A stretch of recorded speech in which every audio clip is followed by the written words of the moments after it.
आप देख रहे हैं number 1 digital news channel TD news. नमस्कार, आप देख रहे हैं टीडी न्यूज।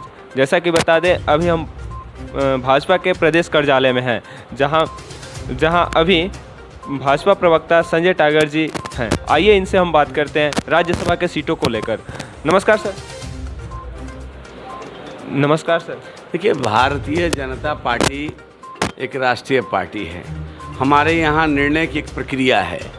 उम्मीदवारों की चयन के लिए कमेटियाँ हैं, प्रांत स्तर पर और राष्ट्रीय स्तर पर।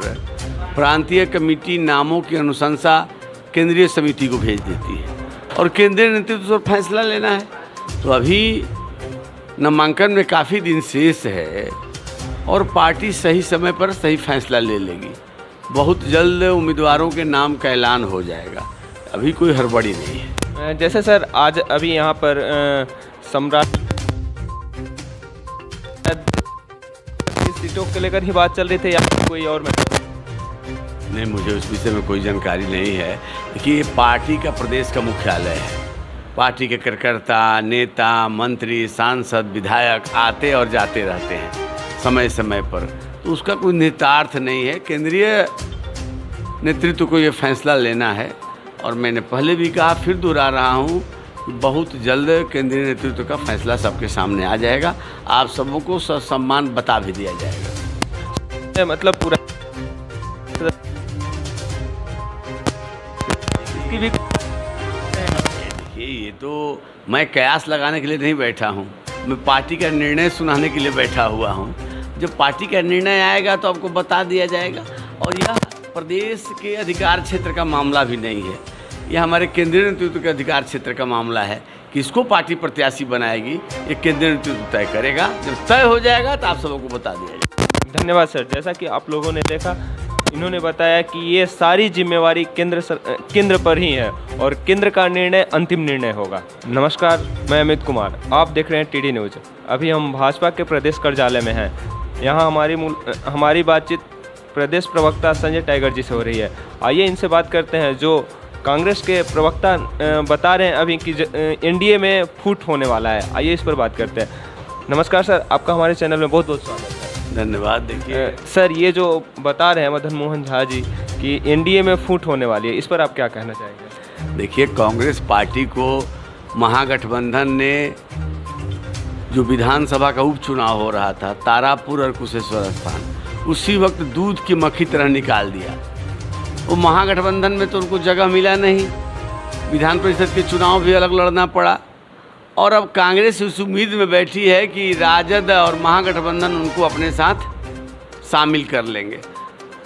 और यही कारण है कि लालू यादव जी, जो राजद के राष्ट्रीय अध्यक्ष हैं, उन्होंने भक्त चरण दास जी, जो कांग्रेस के बिहार के प्रभारी हैं, उनके खिलाफ कितनी भद्दी टिप्पणी की थी। बावजूद कांग्रेस पार्टी चिपकी हुई है इस उम्मीद में कि भविष्य में उनको महागठबंधन में जगह मिल गया। तो आपको तो अपने गठबंधन में जगह मिला नहीं, निकाल दिया गया। तो काजी जी दुबले हुए शहर के अंधे से और अब एनडीए को लेकर चिंतित हैं।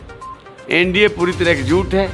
लोकसभा चुनाव साथ मिलकर लड़े, विधानसभा चुनाव साथ मिलकर लड़े, साथ मिलकर बिहार के बेहतरी के लिए बेहतर सरकार चला रहे हैं और आगे भी हम साथ चलने वाले हैं।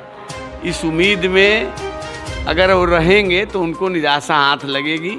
कांग्रेस पार्टी इस जुगाड़ में लगे कि कैसे महागठबंधन में उसकी एंट्री होगी, एनडीए की चिंता वो छोड़ दे।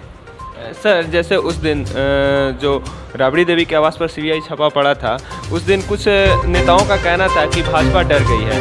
कहीं ना कहीं उनका भी यही कहना था कि जदयू राजद में शामिल होने की तैयारी में है, इसलिए भाजपा डर गई है। और सीबीआई, ईडी, ये जो हैं, ये सब केंद्र सरकार के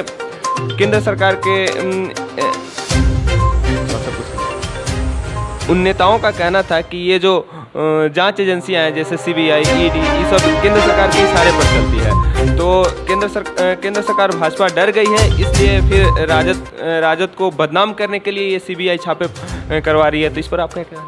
देखिए, सीबीआई एक स्वतंत्र जांच एजेंसी है और आरआरबी घोटाले के मामले में छापेमारी हुई है।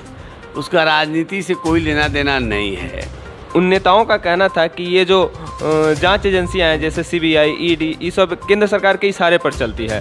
तो केंद्र सरकार भाजपा डर गई है, इसलिए फिर राजद को बदनाम करने के लिए ये सीबीआई छापे करवा रही है। तो इस पर आप क्या कहना है? देखिए, सीबीआई एक स्वतंत्र जांच एजेंसी है और आरआरबी घोटाले के मामले में छापेमारी हुई है, उसका राजनीति से कोई लेना देना नहीं है। और जब राष्ट्रीय जनता दल के नज़र में सीबीआई विश्वसनीय संस्था नहीं है, तो फिर किस मुंह से राजद के लोगों ने सृजन घोटाला में सीबीआई जांच की मांग की थी? राज्य सरकार ने अनुशंसा भी किया और सीबीआई जांच भी हो रही है। तो दूसरे के खिलाफ सीबीआई विश्वसनीय है, जब आपके खिलाफ जांच हो जाए तो सीबीआई अविश्वसनीय है। जब आप चुनाव जीत जाए तो चुनाव आयोग निष्पक्ष है, जब चुनाव हार जाए तो ईवीएम खराब है, चुनाव आयोग को गाली देते हैं। जब आपको जेल हो जाए तो न्यायपालिका पर उंगली उठाते हैं, जब बेल हो जाए तो न्याय व्यवस्था में आपकी आस्था बढ़ जाती है। ये दोहरा चरित्र, दोहरा प्रतिमान छोड़ना होगा। जैसी करनी वैसी भरनी। और लालू यादव के यहाँ पहली बार छापा थोड़े पड़ा है, पहली बार दूसरी बार जेल थोड़े गए हैं, लंबा इतिहास है।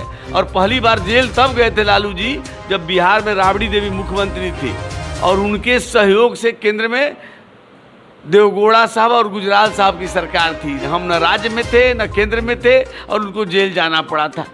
तो बाद में हमारे सरकार के काल में अगर आपको जांच एजेंसी दोषी पाती है, न्यायपालिका दोषी पाता है, आप जेल में जाते हैं तो सरकार को घेरते हैं। तो आप सीबीआई के सामने अपने को निर्दोष साबित कीजिए, न्यायालय के सामने निर्दोष साबित करिए। भारतीय जनता पार्टी पर आरोप लगाने से आपका कोई भला होने वाला नहीं है। और भारतीय जनता पार्टी आपसे जड़ती है। देश और दुनिया की सबसे बड़ी पार्टी, केंद्र में अकेले बहुमत की सरकार, 1 दर्जन राज्यों में हमारा मुख्यमंत्री, आधा दर्जन राज्यों में हमारे सहयोगी दल की सरकार, कई राज्यों में विपक्ष की भूमिका में है। अब ये तो हास्यास्पद लगता है कि बीजेपी पार्टी ऐसी छोटी पार्टी से डरने वाली है। हम किसी से डरते भी नहीं हैं, किसी को डराते भी नहीं हैं, किसी को फंसाते भी नहीं हैं, किसी को बचाते भी नहीं हैं। मनुष्य को अपने कर्मों का फल भोगना पड़ता है। बोया पेड़ बबूल का तो आम कहाँ से होए, जैसा करनी वैसी भरनी। धन्यवाद। ऐसे ही तमाम खबरों के लिए मेरे चैनल के साथ बने रहें।